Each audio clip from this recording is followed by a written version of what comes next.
Schwab Advisor Services is proud to support the RIA Edge podcast and equally proud to support independent financial advisors like you. In a challenging year, how did 68% of firms surveyed in Schwab's RIA benchmarking study meet or exceed their new client goals? By following key success factors such as leveraging new technology, adapting strategies to win new business and stay connected with their clients, while also attracting and developing the right talent. The Schwab RIA benchmarking study is just one of many ways they provide you with the insights and resources needed to succeed and grow. Get the full picture at advisorservices.schwab.com.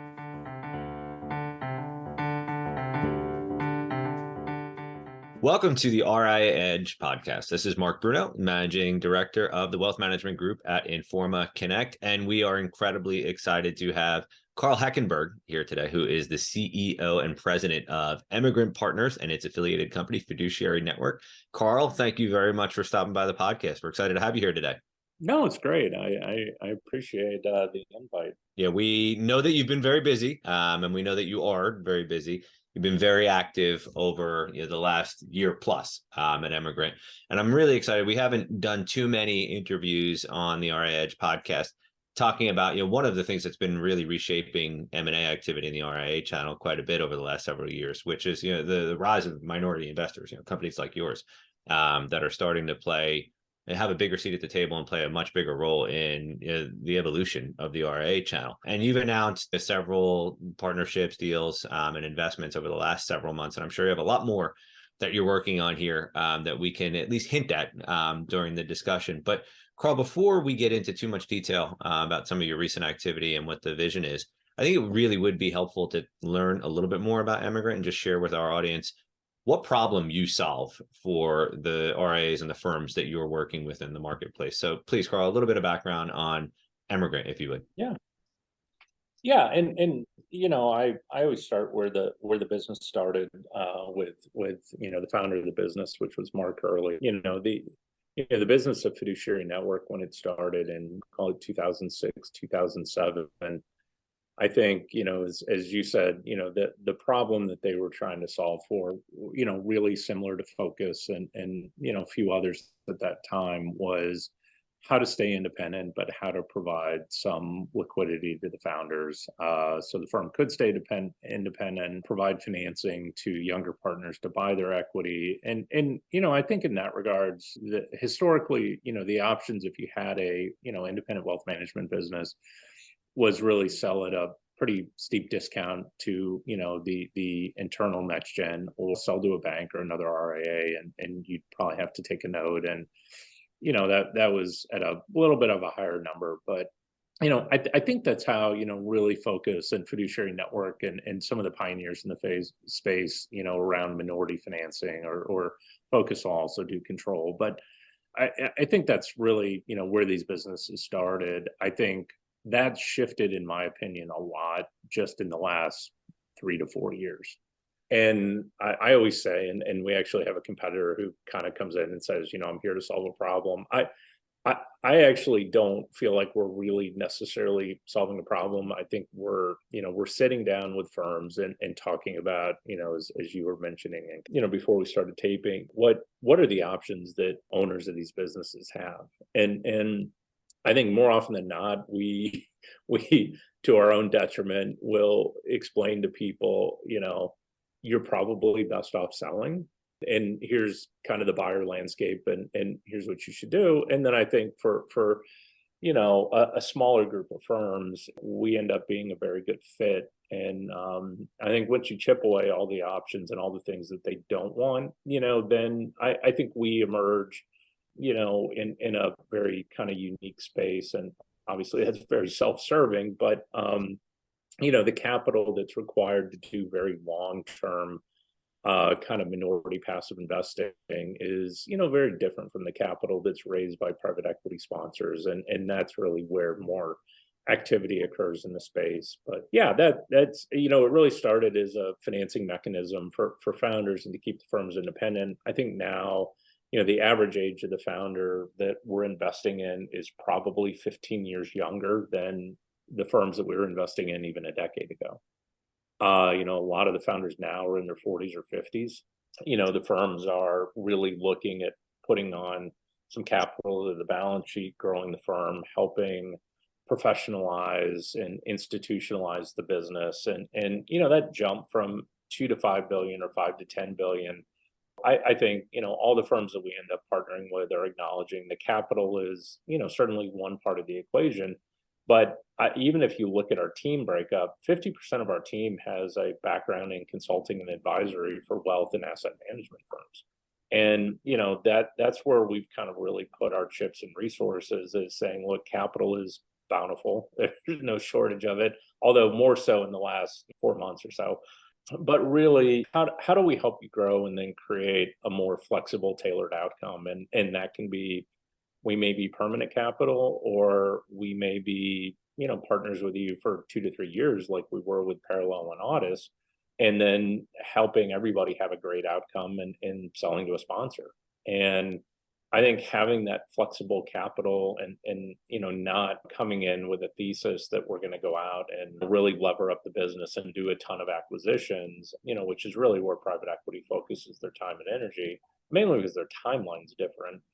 That's generally the big differentiator, is we can kind of tailor the capital, we can spend more time, and we have more expertise on, growing and advising very fast growing wealth management firms on what that next leg of the journey looks like. But doing it in a way where we're not on the board and we're not really getting involved in the business. We're really there as kind of of counsel advisor. And I appreciate that you've had sort of an evolution in the types of firms that you're working with now, right? Versus 5-10 years ago. I'm very interested to learn more about what you're looking for specifically. We've seen just over the last couple of months, right? This month, the investment that you've made in Steel Peak. Also saw earlier this year you announced the Dakota Wealth Management deal. And we've actually had, of the 20 some odd firms that you're in your partner network, we've had several of them on the RIA Edge podcast. So I feel like I have an idea of what you're looking for. But I think, Karl, to hear from you directly, what does an ideal partner firm look like to you and to Emigrant? And what are some of the characteristics of a high quality firm? Yeah, I mean, even if you go back to the deals that we really started doing, when Emigrant Partners was formed, and that affiliation with Fiduciary Network, and you go back to our first deal, which was North Rock Partners, and then you kind of jump through Stratos and, all of the great firms that we've kind of partnered with. The thing that we're always looking for, I mean, look, there's always these quantitative measures. Is the firm growing net of market? Is it adding clients? Are the clients, I mean, all those kind of quantitative things that you're looking for, just in case the market slows down, which it is. But I think what we're really looking for after you clear all those kind of, I would say, gating issues is, one, does the firm have a sincere interest in working with us as a partner? Are they going to listen to our advice? I always joke with people, we'll give you the advice. The nice part about the arrangement is you don't have to take. But, we want people that I think, we feel like we can learn something from them, but also conversely, they feel like there's some real value to what we can add to the organization. Because we look back at the organizations we've worked with, whether it's a past owner and Advisor Investments or a Region or firms, I mean, a lot of these firms have doubled, tripled, quadrupled in size. I mean, Northrock's gone from $1 billion to 4.5 in call it 4 years, and Parallel doubled in 2 years. And, I think a lot of that is just working with great management teams who want to listen. They want to broaden their ownership, but I think they're also just very honest about what the future looks like, and being honest about where their challenges are, where they feel like they have some weaknesses. Even as we're doing diligence and we talk about areas for improvement, how do they react to that? And when you look at firms like Steel Peak, it's a great example, great firm, young management team, growing like a weed, leveraging sand. But when we really got in and we started talking about how to really broaden their investment platform, or how to really leverage the already amazing growth within sand, it's a really productive conversation. It's a back and forth, and that's really, I think, what you're looking for. Look, we always are in the minority economically. I don't really believe in control investing in human capital businesses. I think that's a bit of a fool's errand.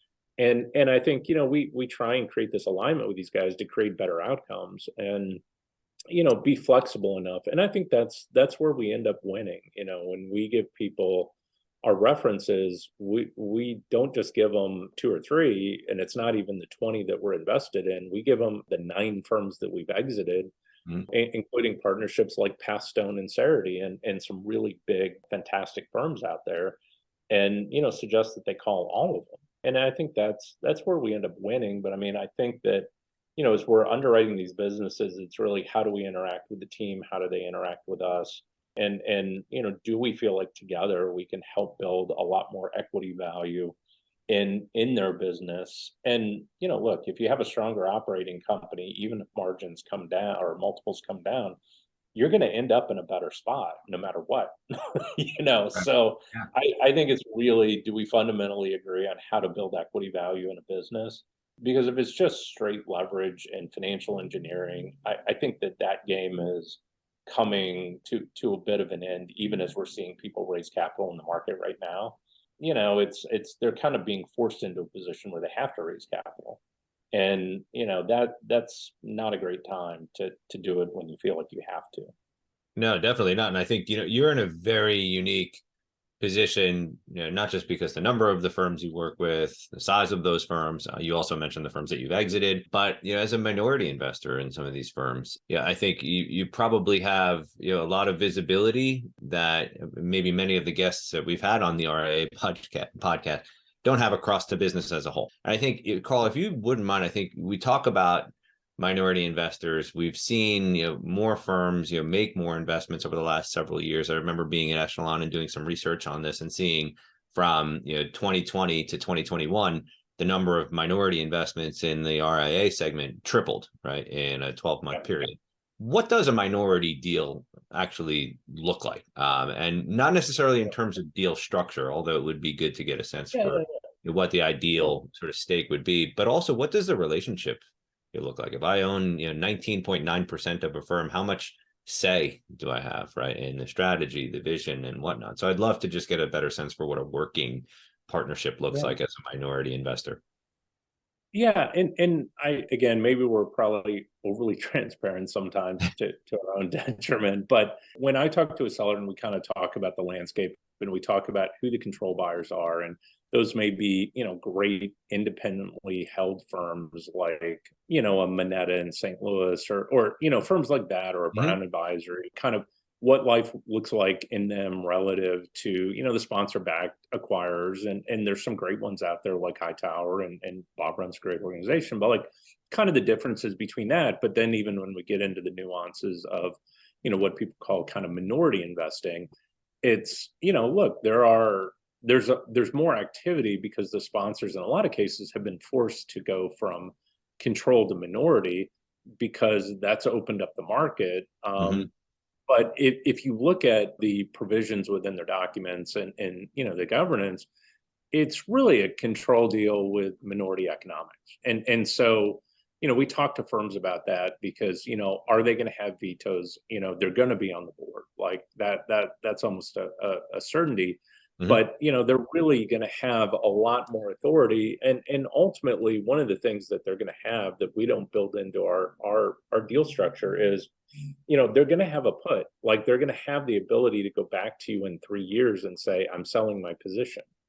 And that seems to I think some sellers, like, oh yeah, sure, like they'll want to sell their position. I don't think you understand what position that can put you in, right? Right. Because they may have a lot more influence over forcing you into a control transaction, or something else. Whereas when we come in and we say, look, the people that are probably most like us, and look, Kudu's a great firm. I think the world of Charlie.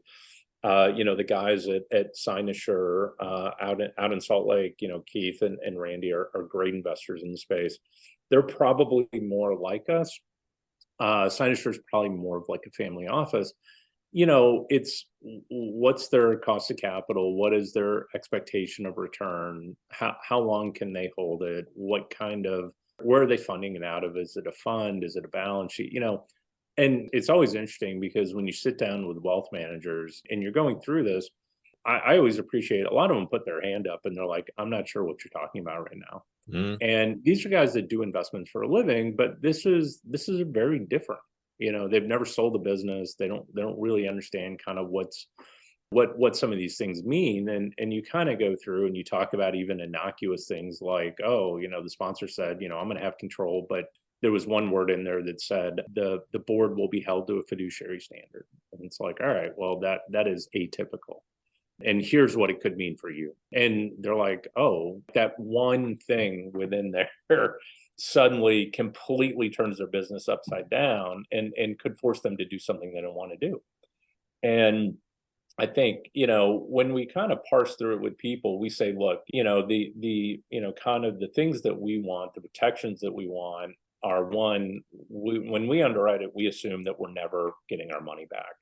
And that means it's permanent capital, right? So we have to get it back through distributions, which means we are going to want, say, over equity issuance, or we have to agree to take it pari passu with you.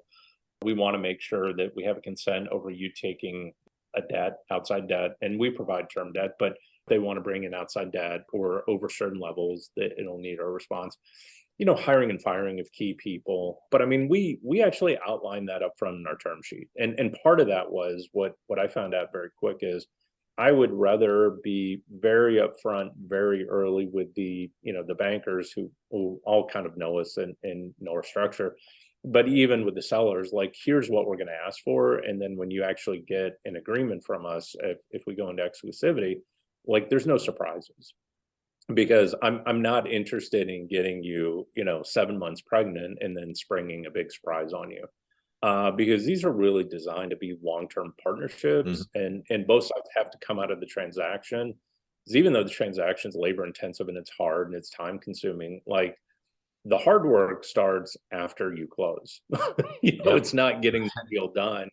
It's adding value. And I always tell people, look, my ability to do business in the future is 100% predicated on the 30 people that I've been partnered with, either currently or in the past, saying good things about what it's like to work with us.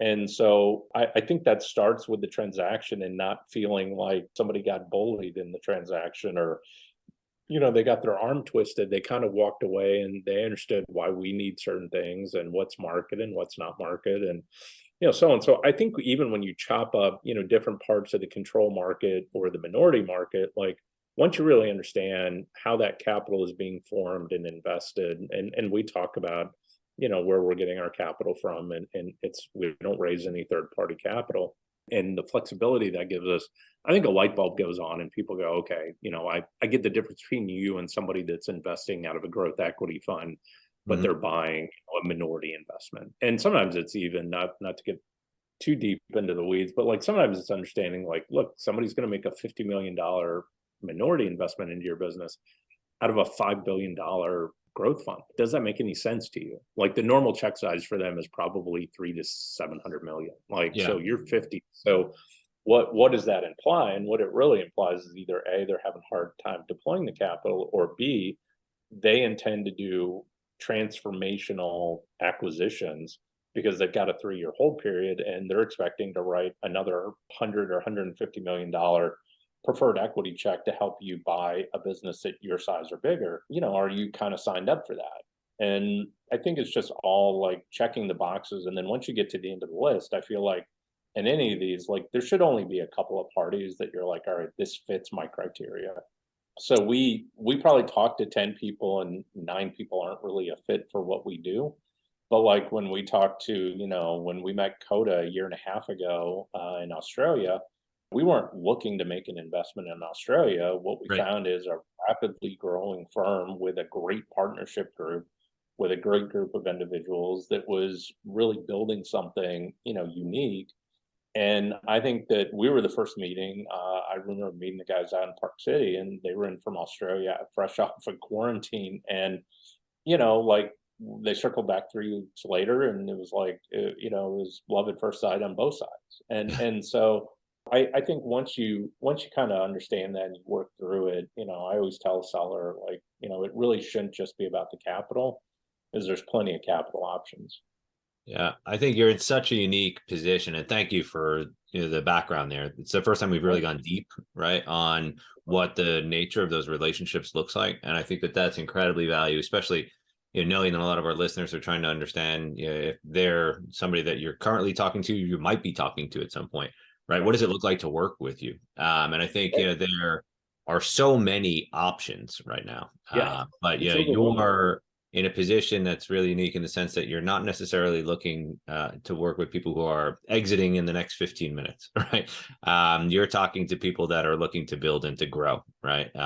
They tend to be, younger, have a vision, and are actively invested in being, the best version of themselves, but just need a partner to get there. So I appreciate all that color. That is really exciting to share with our audience. I will have to ask about your outlook for 2023. I know we're past January when no one's allowed to say Happy New Year anymore. Hope your year is off to a great start.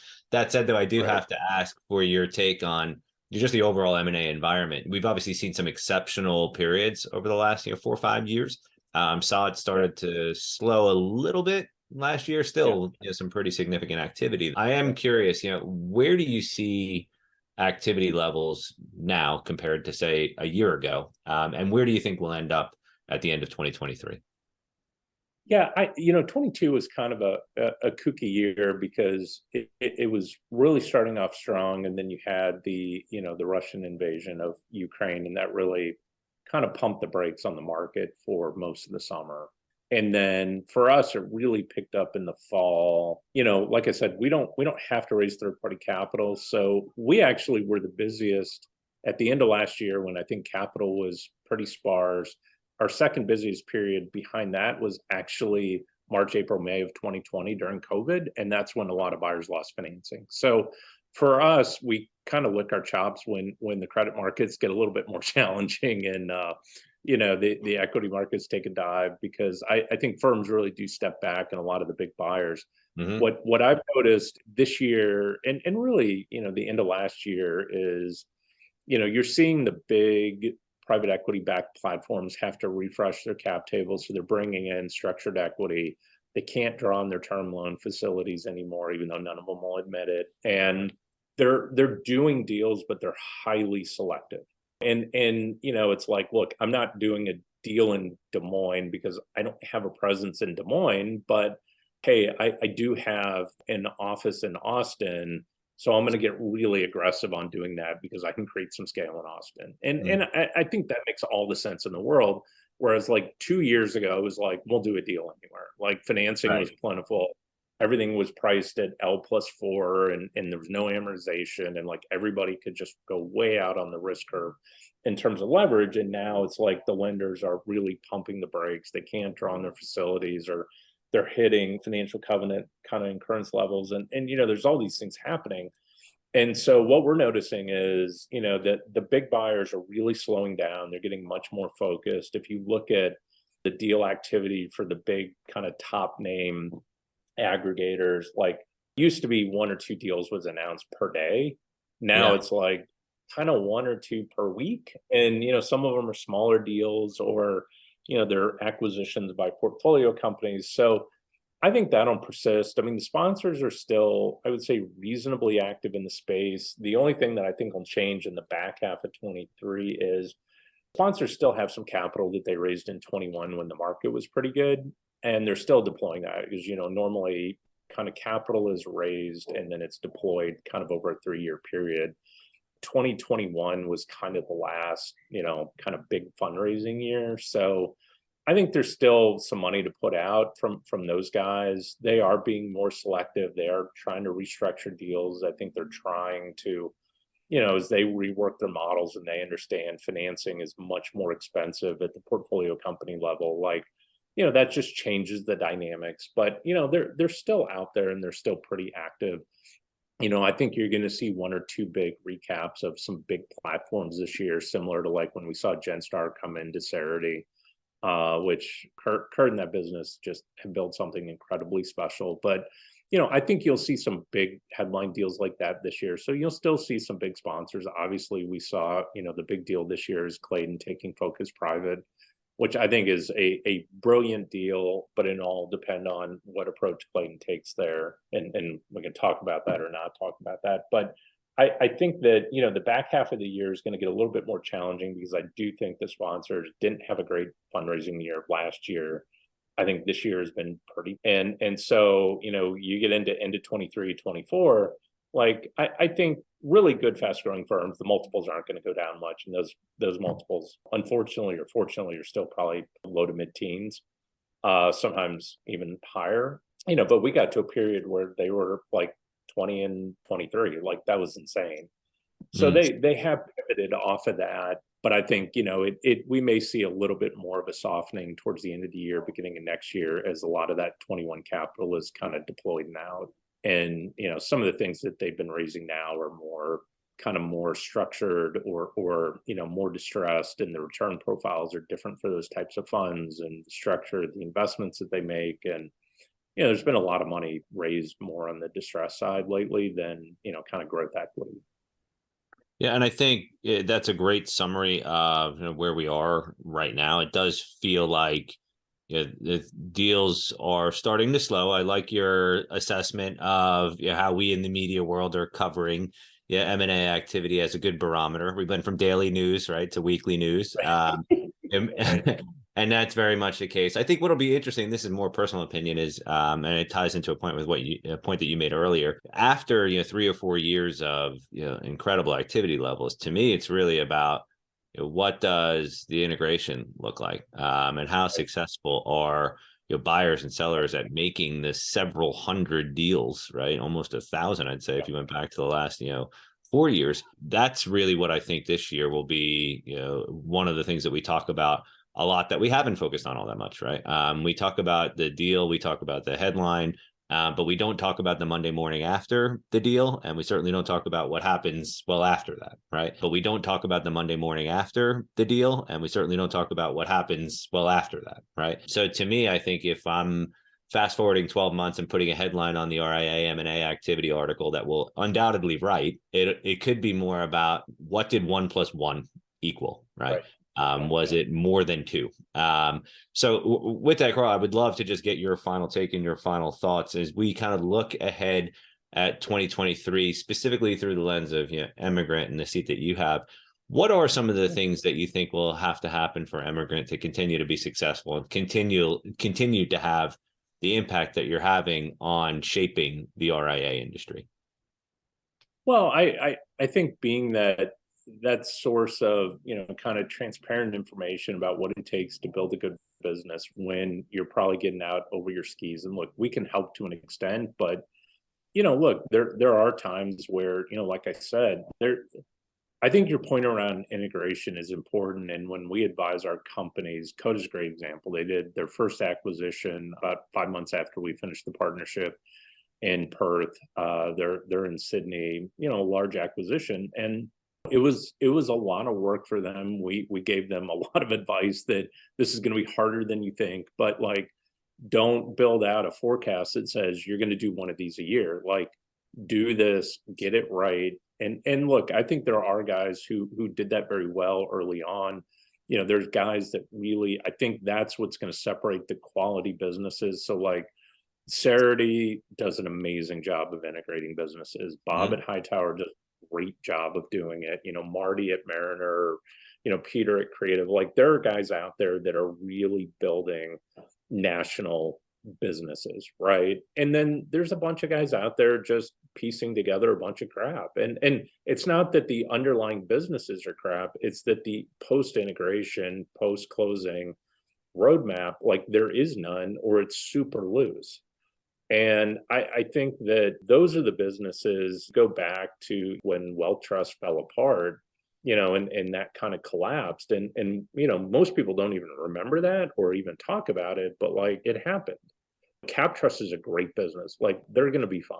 There are businesses out there that are really executing on that. Like the ones that I've mentioned are Adam and Buckingham, that are doing great jobs of building, amazing businesses. And then I think there are a bunch of guys out there just doing financial engineering. And, those businesses, aren't going to stick. And our barometer is always like, if, who's around, 2 or 3 years after the deal closes, like who's still showing up, who's in, who's around. And, if most of the principals are gone, I would say it's a pretty good indication that it was a purely financial transaction.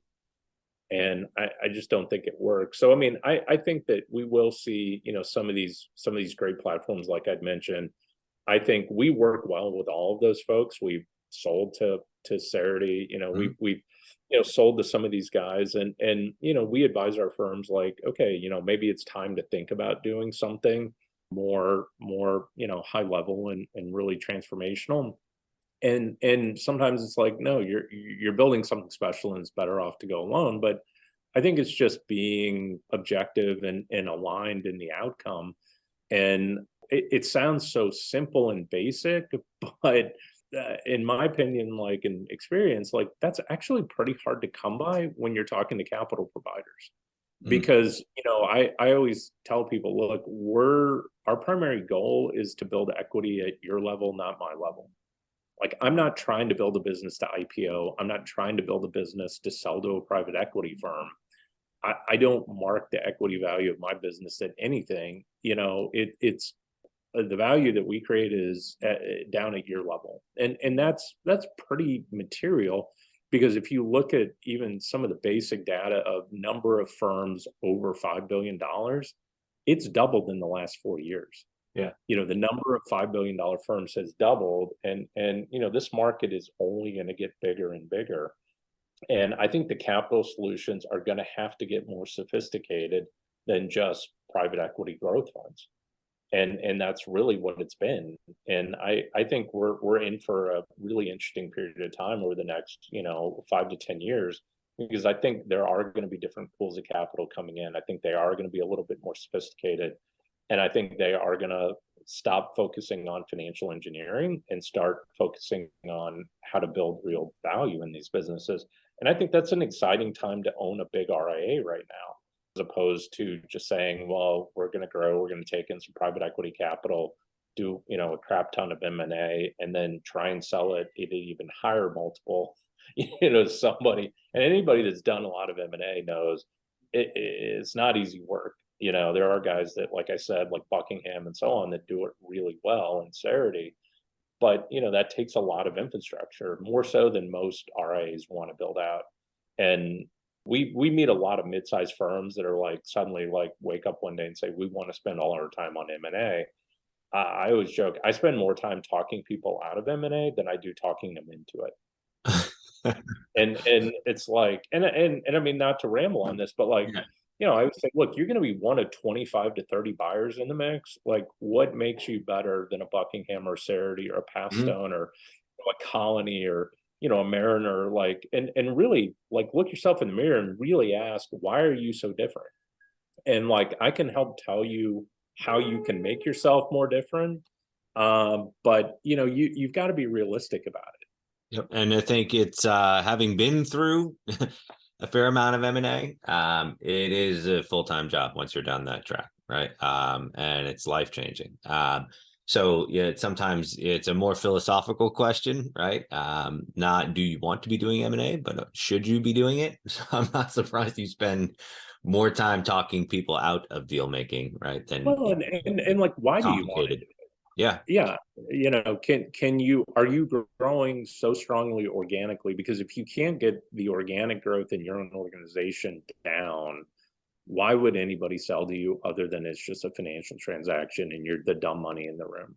Right. So I think that's where like really great firms like EP Wealth have been able to demonstrate, like, we can help you grow faster. I think Bob could probably show convincingly at Hightower, like, he can help you grow faster than you were growing before. Like Stratos does that very well when they're out marketing, and that's firm one. And Jeff Concepcion, who you've had on the podcast, like Jeff can show advisors that they'll grow 50 to 150% faster working with him, because they're going to take and I think you have to be able to show that to people, because if you can't show that your business is growing other than market, why would anybody sell to you?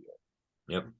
And I think a lot of guys are just like, M&A will solve my problem. And it's like, No, it's just going to make your problem worse, and you're going to end up with a lot more leverage for you're still going to have the same underlying problem.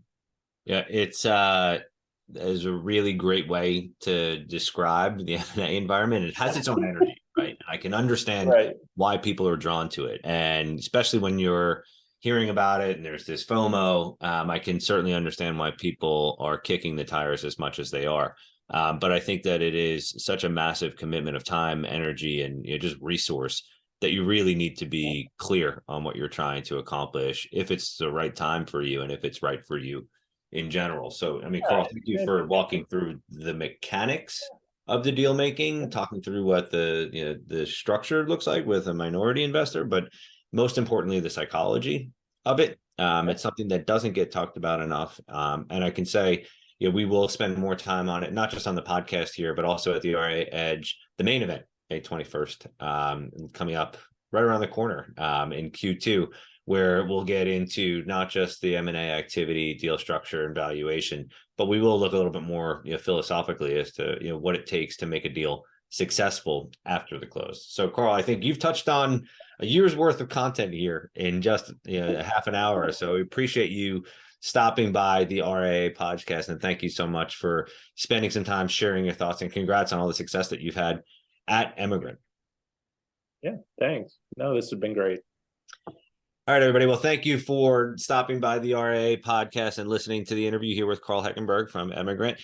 Karl, again, thank you for joining and sharing your thoughts and your observations and perceptions with our audience. And just a reminder, everybody, I mentioned briefly at the tail end, the RIA Edge main event is coming up on May 21st at the Diplomat Hotel in Hollywood, Florida. So mark your calendars. We hope to see all of you there. And on behalf of the wealth management team at Informa, again, I'm Mark Bruno. Thanks for stopping by, everybody.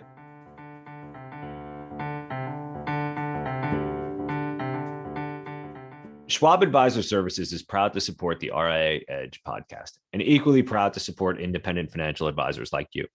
In a challenging year, how did 68% of firms surveyed in Schwab's RIA benchmarking study meet or exceed their new client goals? By following key success factors such as leveraging new technology, adapting strategies to win new business and stay connected with their clients, while also attracting and developing the right talent. The Schwab RIA benchmarking study is just one of many ways they provide you with the insights and resources needed to succeed and grow. Get the full picture at advisorservices.schwab.com.